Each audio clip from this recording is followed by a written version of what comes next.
আজ সাত সকালে শওকত মোল্লা প্রাক্তন তৃণমূল বিধায়কের জীবনতলার বাড়িতে পৌঁছে যায় এনআইএ টিম। শুধু বাড়ি নয়, বাড়ির পাশে তৃণমূলের যে কার্যালয় রয়েছে, যা শওকত মোল্লার পার্টি অফিস নামেই পরিচিত, সেখানেও পৌঁছে যান এনআইএর আধিকারিকেরা। তারপর শওকত মোল্লার ছেলের সঙ্গে জিজ্ঞাসাবাদ হয় এনআইএ আধিকারিকদের। তাকে নিয়ে যেটা নদীর পাড়ে রয়েছে শওকত মোল্লার ছেলের রেস্তোরাঁ, সেখানেও পৌঁছে যায় এনআইএ টিম।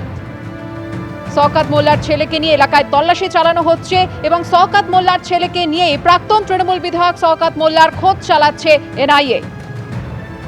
আবির দত্ত আমাদের প্রতিনিধি এই মুহূর্তে রয়েছেন, সরাসরি চলে যাব আবিরের কাছে। আবির, এই মুহূর্তে কি খবর রয়েছে? এনআইএ টিম এই মুহূর্তে কিভাবে তদন্ত এগিয়ে নিয়ে যাচ্ছে?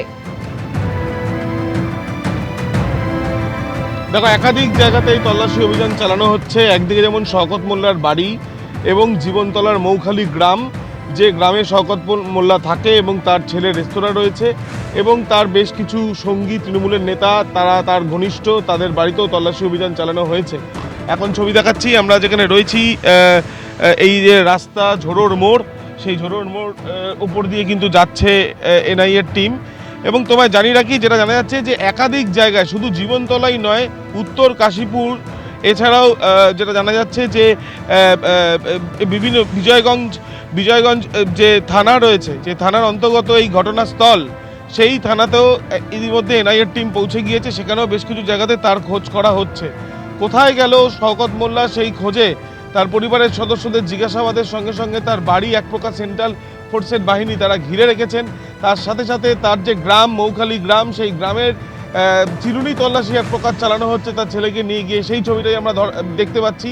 মূলত এই বিস্ফোরণের যে ঘটনা, সেখানে এক ব্যক্তির মৃত্যু শুধু নয়, বিস্ফোরক সেখানে রেখে বোমা তৈরি করা এবং তার সাথে সাথে ঘটনার পর মৃতদেহ লোপাটের চেষ্টা এবং তথ্য প্রমাণ লোপাটেরও চেষ্টা হয়েছে। নির্বাচনের আগে ভয়ভীতির বাতাবরণ তৈরি করার জন্যই এই বোমা তৈরি করা হচ্ছিল বলে অনুমান। এবং ওই ভাঙড়ের তৃণমূল কংগ্রেসের প্রার্থী শওকত মোল্লা এবং শওকত মোল্লার বিরুদ্ধেও অভিযোগ তুলেছিলেন এলাকার বেশ কিছু মানুষ।